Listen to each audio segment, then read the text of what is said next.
mentioned there are many songs right before the lesson that work better and make me feel better about being up here than that song. For some reason, it is well with my soul. It's one of those stirring songs that just makes you happy. It's ironically a sad song, but it just makes you very happy and very thankful. And so I appreciate Chris for leading that. There's some of those that are like that. I like having those go up there because that way, if what I say isn't that great, at least you remember the song. That kind of sets the tone for it. But I appreciate Chris leading that. One of the things that he doesn't talk about very much, but Chris puts a lot of thought, puts a lot of effort into these songs, and he does so under enormous pressure. You know, Chris is going through quite a bit right now with school, with work, and stuff like that. So the fact that he puts as much effort and puts as much time into selecting and practicing these songs, I think he's definitely be commended for that. Be commended for the work that he's put in his career and also in his school the last couple of years. We're thankful for having him. One of my favorite sermons, or my favorite stories in the New Testament, is the story of the Ethiopian Eunuch. I love the story of the Ethiopian Eunuch. It's one of those, like that song in as well, it's one of those stories that just preaches really well. If you ever find yourself in a pinch, if you ever find yourself, in kind of a hard situation where you have to come up with a sermon on the fly, usually the story of the Ethiopian Eunuch preaches very well. It's very simple, it's very straightforward. It ends with this call to action, what must I do to be baptized, something along those types of lines. And so the Ethiopian Eunuch is a very strong story talking about somebody who's very sincere in their faith and moving along a progression to the point where they eventually have saving faith, obedient faith. It talks about humility, it talks about obedience, but I think one of the interesting things about that story is it talks about the joy that's found within not only accepting Christ, but being baptized into Him, having your sins washed away, rising to walk in newness of life. There's a lot of joy involved with that. And it mentions there in Acts the 8th chapter that he went on his way rejoicing after that. That's the attitude that all of us should have whenever we obey the gospel. And so the story of the Ethiopian Eunuch is very powerful, it's very simple, it's very strong. That's not the Ethiopian Eunuch that I want to talk about this morning, however. What may surprise you, and I don't know if you ever play Bible trivia in the future, but this is a good answer for that. There's not one Ethiopian eunuch in Scripture. There's actually two. I want you to look in Jeremiah the 38th chapter. We're going to be spending quite a bit of time in Jeremiah chapter 38. We're going to read about the next 10 or 12 chapters, roughly around 400 or 500 verses, so you'd be benefited by going to that. Jeremiah chapter 38, this is the second instance of the Ethiopian eunuch, a completely different person, completely different time period, but it's a very interesting story. And what's amazing about it is you have a lot of the same type of components we'll talk about near the end of this, but a very different type of scenario. Jeremiah the 38th chapter, starting in verse 1. I'm actually going to skip verse 1 because there's a bunch of names in there that I will not be able to pronounce. So I'm going to look at verse 2. Just remember that Jeremiah 38, verse 1, that's all the officials. Those are all the people that are in the court of Zedekiah. Jeremiah is preaching in a very depressing time period. The nation of Judah is about to go down farther and farther into idolatry. They're about to go into exile. And so Jeremiah is called the weeping prophet because he has a front row seat to all of that. So in Jeremiah chapter 38 verse 2, he says, "Thus says the Lord, he who stays in this city will die by the sword, and by famine, and by pestilence, but he who goes out to the Chaldeans will live and have his own life as booty and stay alive. Thus says the Lord," verse 3, "this city will certainly be given into the hand of the army of the king of Babylon, and he will capture it." Now you have to understand what's happening here. In Jeremiah chapter 38 verses 3 and 4, what he's essentially asking these people to do, what he's asking Israel, what he's asking Jerusalem to do, is I want you to surrender the city, surrender the nation to the Babylonians. Now to a lot of people this would be not just heresy, this would be treachery, this would be betraying God, all the different components that go inside of that. And so when Jeremiah gets up and says you need to surrender Jerusalem to the Babylonians, that's not something people are going to take lying down. That's not only heresy, that's betrayal, that's everything that goes against God, at least in their minds. The reason for it is very simple. God has decreed that these people are evil, the nation or city of Jerusalem is evil, Judah is evil. They're going to go into Babylonian exile. This is what God has decreed. Verse 4, the officials respond as most of the people would have responded. The officials said to the king, "Now let this man be put to death, inasmuch as he is discouraging the men of war who are left in the city and all the people by speaking such words to them. For this man is not seeking the well-being of this people, but rather he's seeking their harm." He's trying to stir up dissent. He's trying to tear down and discourage the people who are trying to save this city. King Zedekiah says back to them, "Behold, he is in your hands, for the king can do nothing against you." What a sad commentary of the state of Judah at this point. That the king is almost completely powerless against the forces that want to see Jeremiah done away with.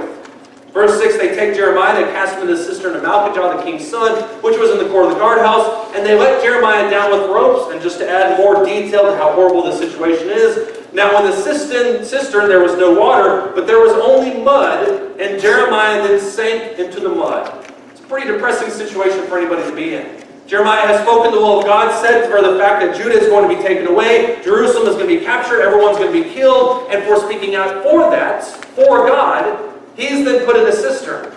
But what's interesting, this is where the Ethiopian eunuch comes into play. One person has some kind of shred of dignity about them, and actually does something about this.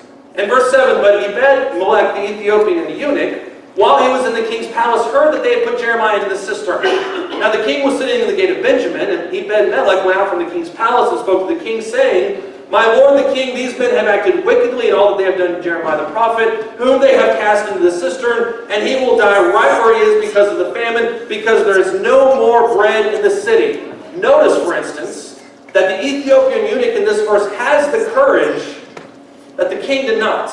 The king did not have the courage to stand up to these officials and say, Jeremiah is fine, he's safe. Ebed-Melech does. He walks up to Zedekiah and he says, this person, these people are wrong, they're ungodly, they're doing harm to this person. And so he speaks up to the king on Jeremiah's behalf. In verse 10, the king commanded Ebed-Melech the Ethiopian, saying, Take 30 men from here under your authority, bring up Jeremiah the prophet from the cistern before he dies. So Ebed-Melech took the men under his authority and went into the king's palace to a place beneath the storeroom, took from there worn-out clothes, worn-out rags, let them down by ropes into the cistern of Jeremiah, and then Ebed-Melech the Ethiopian said to Jeremiah, Now put these worn-out clothes, rags on your armpits under the ropes. Jeremiah did so, and they pulled Jeremiah up with the ropes, lifted him up out of the cistern, and Jeremiah stayed in the court of the guardhouse. The only reason that Jeremiah survives this episode is because of Ebed-Melech, the Ethiopian eunuch, who has compassion on him and raises him out of this muddy cistern. Jeremiah then gets to return to Zedekiah and talk about the exact same message that he was trying to get through in the first place. In verse 14, Zedekiah had Jeremiah the prophet brought to him at the third entrance that is in the house of the Lord. And the king said to Jeremiah, I am going to ask you something. Do not hide anything from you or from me. You can see the type of relationship they have. Jeremiah said to Zedekiah, If I tell you, will you not certainly put me to death? Besides, if I give you advice, you're not going to listen to me. But King Zedekiah swore to Jeremiah in secret, saying, As the Lord lives, who made this life for us, surely I will not put you to death, nor will I give you over to the hand of these men who are seeking your life. That's the argument, and that's the position Zedekiah should have had in the first place. When these men came to him and said, Look, these people, or Jeremiah is prophesying falsehood, he's prophesying evil, he's prophesying destruction, he's prophesying these things, you need to do away with him. King Zedekiah should have stood up for Jeremiah. Should have said, I don't care what you think about him, he's a prophet of God, a well-known prophet of God, he's been right about all these other things, I'm going to stand with them. That's the cowardice of King Zedekiah in this instance. But King Zedekiah gets another chance, and now Jeremiah comes up out of the cistern. There's this back and forth. Zedekiah says, Don't lie to me. Jeremiah says, Even if I told you, you're not going to listen. And then Jeremiah in the next few verses tells him exactly what he tried to tell him the first time. That God has decreed that Jerusalem is going to be destroyed. Judah is going to go into exile, and you need to run. You need to listen. I'm sorry, you don't need to run. You need to surrender. You need to listen to what I'm saying. You would think at that point that Zedekiah would have the right attitude. If you jump to the next chapter, though, Jeremiah chapter 39, starting in verse 4. It's not a very good ending for him. Jeremiah chapter 39, starting in verse 4, it says, When Zedekiah the king of Judah and all the men of war saw them, that's talking about the nation of Babylon, they fled and they went out of the city at night by way of the king's garden through the gate between the two walls. He went out towards the Arabah. But the army of the Chaldeans pursued them and overtook Zedekiah in the plains of Jericho. They seized him and brought him up to Nebuchadnezzar, king of Babylon, at Riblah in the land of Hamath, and he then passed sentence on him. Listen to this. The king of Babylon slew the sons of Zedekiah before his eyes at Riblah, and then the king of Babylon also slew the nobles of Judah, and then, to make that the very last thing that he would see, he then blinded Zedekiah's eyes and bound him in fetters of bronze to bring him to Babylon. This is exactly, ladies and gentlemen, what Jeremiah said was going to happen. If you don't surrender to the nation of Babylon, which is coming because God has allowed them to come, if you do not surrender to them, you're going to die, your kids are going to die, everybody you love is going to die, this city is going to be destroyed. You have to surrender. Keep in mind, too, that Zedekiah, at this point in history, had a relationship with Nebuchadnezzar already. He had sworn fealty to him. And now he's acting in direct rebellion to him. That shows you a little bit of the impatience that Nebuchadnezzar has in regards to Zedekiah. The very last thing that Zedekiah sees before his eyes are plucked out of him is not only watching the nobles of Judah slaughtered right in front of him, but also watching his own sons be murdered by the people that are now taking them into exile. All of that could have been avoided, ladies and gentlemen, had Zedekiah just listened to Jeremiah. Had Zedekiah just said, Jeremiah is right, I'm going to surrender, and we're going to take some shred of this city that's left, and we're going to keep it. I'm going to keep my people safe. But he didn't. He fled. He disobeyed God, and he disobeyed Jeremiah. But what's interesting to me about this entire story is Ebenmelech. The Ethiopian comes into this story completely unknown. You don't read about him before that. You don't really read much about him after this. And yet what you see Ebenmelech showing, at least in this passage, is a remarkable amount of compassion. We don't have any record of Ebenmelech even talking to Jeremiah at any point. And so for him to go all the way up to Zedekiah and say, these people are acting wickedly, and I want to bring Jeremiah out of the pit because he's going to die, that shows a level of compassion and a level of respect for Jeremiah that nobody else in Judah, at least that we know about, had. I want you to look at Jeremiah chapter 39 and verse 11. Even though the people in Judah didn't have this respect, look at what happens in verse 11. In verse 11 of Jeremiah chapter 39 it says, Now Nebuchadnezzar, king of Babylon, gave orders about Jeremiah through Nebuzaradan, the captain of the bodyguard. Notice why I didn't read those names for the first part. I'm terrible at it. Said, take him and look after him and do nothing harmful to him, talking about Jeremiah, but rather deal with him just as he tells you. So Nebuzaradan, the captain of the bodyguard, sent word, along with Nebuchadnezzar, the Rapsaris, the and all the leading officers of the king of Babylon. They even then sent and took Jeremiah out of the court of the guardhouse to trust him to Gedaliah, the son of Ahikam, the son of Shaphan, to take him home, so he then stayed among the people. The reason I read that, not just to show my fantastic pronunciation skills, but also to show you that the king of Babylon had more respect for who Jeremiah was than Jeremiah's own king. Zedekiah looked at Jeremiah and said, I don't like what you have to say. And even at the very least, the nobles who were telling me to put you to death, I'm going to listen to them instead of to you. Zedekiah showed him absolutely no respect, allowed him to be put into a cistern, and yet Nebuchadnezzar knew exactly who he was. The Ethiopian eunuch in this instance shows remarkable compassion to Jeremiah when everybody else should have been the exact same way. I would argue too that he shows remarkable amount of courage. The place that's mentioned here in Jeremiah chapter 38, when it says that Zedekiah was in the gate, the exact gate that he mentions there in that passage is the gate that is facing towards the enemy. And so Zedekiah isn't unaware of what's about to happen. He's standing in the gate, knowing that Babylon is showing up at his doorstep, and yet Ebenmelech somehow has the courage to walk up to Zedekiah and say, look, I know what you're doing is in your own, what you think is the right thing to do. And I know that Jeremiah is probably going to cause some issues with our people because he's preaching destruction, because he's preaching annihilation, but he deserves to be set free. That's a remarkable position to hold when annihilation is at your doorstep. And so not only does Ebenmelech have remarkable courage even approaching Zedekiah, but he has a remarkable amount of courage in wanting Jeremiah out of that cistern in the first place, which I think reflects his trust in God. But I would argue too that he shows remarkable in conviction in what he did. Ebenmelech knew what the right thing to do was. And this is where you see a lot of these parallels between the Ethiopian eunuch in this passage and the Ethiopian eunuch in Acts the 8th chapter. In this passage, Ebenmelech is steadfast in the fact that Jeremiah is an innocent man, does not deserve to be thrown into the cistern where he just wallows around in the mud. That's not right. In the same passage in Acts the 8th chapter, you have this person, the Ethiopian eunuch, saying to Philip, look, here's the truth, here's what I understand, what do I need to do to make my life right with God? That type of conviction is necessary in our lives. The ability to stand for the truth, to stand for what's right, to stand for what's true, even when it's probably really uncomfortable for us to do so. I think we underestimate Ebenmelech sometimes, when we think that he's just kind of a one-time figure, shows in, rescues Jeremiah, and he leaves. Because that's not the way the Bible records him. Look at Jeremiah chapter 39, starting in verse 15. We stopped at this. Look at verse 15 of Jeremiah chapter 39.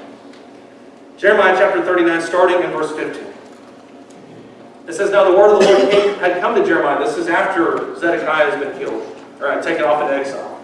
It says, now the word of the Lord had come to Jeremiah while he was confined in the court of the guardhouse, saying, go and speak to Ebed-melech the Ethiopian, that's her old friend, saying, thus says the Lord of hosts, the God of Israel, behold, I am about to bring my words on the city for disaster and not for prosperity, and they will take place before you on that day. But listen to this, verse 17. I will deliver you on that day, declares the Lord. And you will not be given into the hand of the men whom you dread, for I will certainly rescue you, and you will not fall by the sword, but you will have your own life as booty, because you have trusted in me, declares the Lord.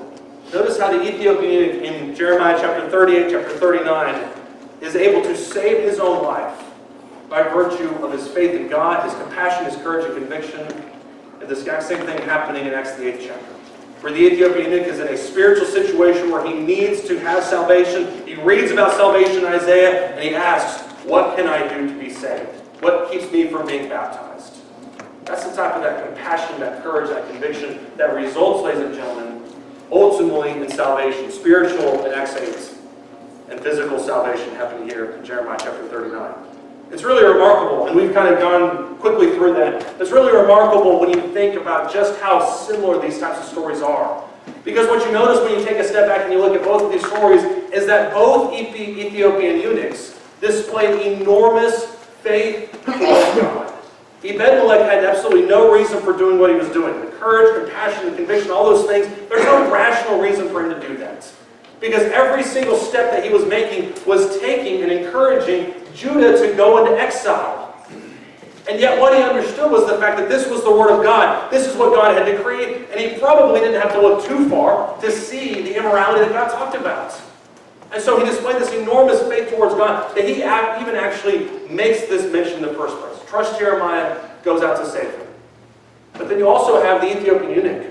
And what gets lost in that story sometimes is we talk about him in the chariot, him going down into the water with Philip, and all these conversations that take place. What we forget sometimes in that story is why the Ethiopian eunuch was even there in the first place. In Acts the 8th chapter, it literally says this road to Gaza is a desert road. There's no reason for Philip to be there. There's very little reason for the Ethiopian eunuch to be there, except for the fact that the text mentions that he is going to Jerusalem to worship. Now that sounds like a very simple statement. We all drive 5 minutes, 10 minutes, an hour to come to worship sometimes. That place that he's coming to, Jerusalem, from where he was in Ethiopia, is an 1,100-mile trip one way. What that tells me is that the Ethiopian eunuch didn't just happen upon Isaiah 53 and he didn't just have an epiphany. This is a pattern that he had displayed in the rest of his life by showing faith towards God, diligence and obedience that is unparalleled. I would argue for a lot of people, for our humanity. We all have some moments in our life that I think speak to us and I think help us take our perspective and kind of shape who we are, our attitudes and our perspective on life. One of mine happened several years ago when I was in Africa. This was in 2007. And I hadn't been there for very long. I think I'd been there for about a week. So I was just getting over the jet lag. I was awake for most of it, but I was still very unreal. It was all kind of new, my surroundings. What we would do every day was we would wake up and we would have Bible classes throughout the day. I would teach some, Les would teach some. But every night what we would do is all of us would come together. Wherever we were at, whatever location we were at, we'd all come together. We'd sing some songs. And then either Les or myself would preach. And there was anywhere from 50 to 300 people in these places. They came literally from the middle of nowhere to be there. And one of these places, we were in an old school. It still served as a school. We were standing there, and I'm sitting on a desk up against a chalkboard. And there's 30 other people against this wall with me. And I was listening to Les preach, and I don't remember what this sermon was about. But I remember sitting there looking at Les preaching, and out from the door, a guy walked in carrying the most raggedy piece of cardboard I think I'd ever seen in my life. And I have no idea what he was doing with this. He just dragged it, and you know that when you drag it across the concrete, it makes that really loud, scratchy sound? That's what he was doing. So he drags it, drops it 3 feet in front of Les, and then comes and sits by me. I have no idea what that was all about, no idea what's going on. Maybe this is some kind of custom that they have. And then I look back at the door, and there's a guy that is literally walking on his fists to walk in there, where he walks on his fists and sits there 2 feet in front of Les. And listens to him for the next hour. I don't remember what this sermon was about. I have no idea. I listened to those sermons probably a dozen times throughout the course of that trip. But I remember that guy. And I talked to him afterwards. I talked to him the next day, and he had traveled nearly 200 miles on an ox cart through roads that shouldn't even be classified as roads to be there. And you have lots of stories like that. When you see things like that, there was another woman a few weeks later who had showed up and had walked literally all day, holding hands with one kid on each hand, strapped one kid to her chest, another kid to her back, and had walked all day through lion-infested territory to listen to the gospel. And we see those things and we think, what a remarkable amount of faith, the dedication, the obedience that we have. And then we look at our life and we think to ourselves, what's my obedience towards God? And it's very easy, and this is the low-hanging fruit of this situation, it's very easy to chalk this up to attendance. Well, I'm here every time the doors are open. I drive 5 minutes. That's not that much of a sacrifice. Although it is much more so with 3 kids under the age of 5. That's a much bigger sacrifice. But that's the low-hanging fruit to say, are we there every time the doors are open?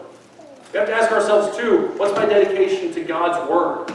What's my dedication to prayer? What's my dedication to my own personal spiritual development?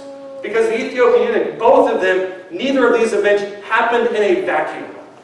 They're indicative of the life that they had lived up to that point. The Ethiopian eunuch in Acts 8 was at the right place at the right time. Philip was brought there for that moment to build on what he had already created. And so both of them displayed enormous faith towards God, at least in one moment, but I would argue, too, was built over a lifetime of spiritual development. I would argue, too, the second point, is that they received salvation as a result of their faith. But the reason that this is significant, ladies and gentlemen, is not because 2 people received salvation, one physical, one spiritual. That's not the important part. The important part is to point out that neither of these people were Jews. Jews don't have a corner on the market in faith. Now then, not now. But nobody has a corner on the market in regards to faith. I can't look at anybody else and say, because I'm blank, I am inherently much more faithful than you. Anybody can be saved. Anybody can come to salvation. Anybody can obey. It just takes a heart that's right before God. In Isaiah chapter 56, look at that if you would. Isaiah chapter 56.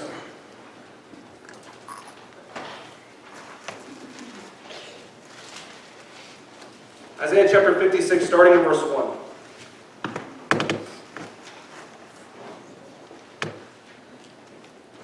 Isaiah chapter 56, starting in verse 1. Isaiah writes, "Thus says the Lord, preserve justice and do righteousness, for my salvation is about to come and my righteousness to be revealed. How blessed is the man who does this, and the son of man who takes hold of it, who keeps from profaning the Sabbath and keeps his hand from doing any evil. Let not the foreigner," listen to this, "let not the foreigner who has joined himself to the Lord say, the Lord will surely separate me from his people.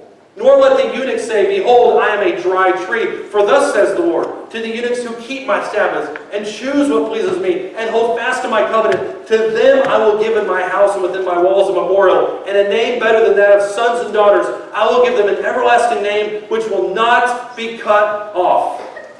Also the foreigners who join themselves to the Lord to minister to him, and to love the name of the Lord, to his servants, to everyone who keeps from profaning the Sabbath, and holds fast my covenant, even those I will bring to my holy mountain, and make them joyful in my house of prayer. Their burnt offerings, their sacrifices will be acceptable on my altar, for my house will be called a house of prayer for all the peoples." No one person has a corner on the market in regards to faith. And it's very easy for us to think sometimes because I was raised in the church, or because my granddaddy was an elder, or my dad baptized 1,000 people in one day, which I don't even know if physically possible. It's very easy for us to think because of all those things, or because of where I come from, or because of maybe what I've done, that I am so much better than other people. When the reality is that faith can be had by anybody. Anybody can obey. Anybody can come to God.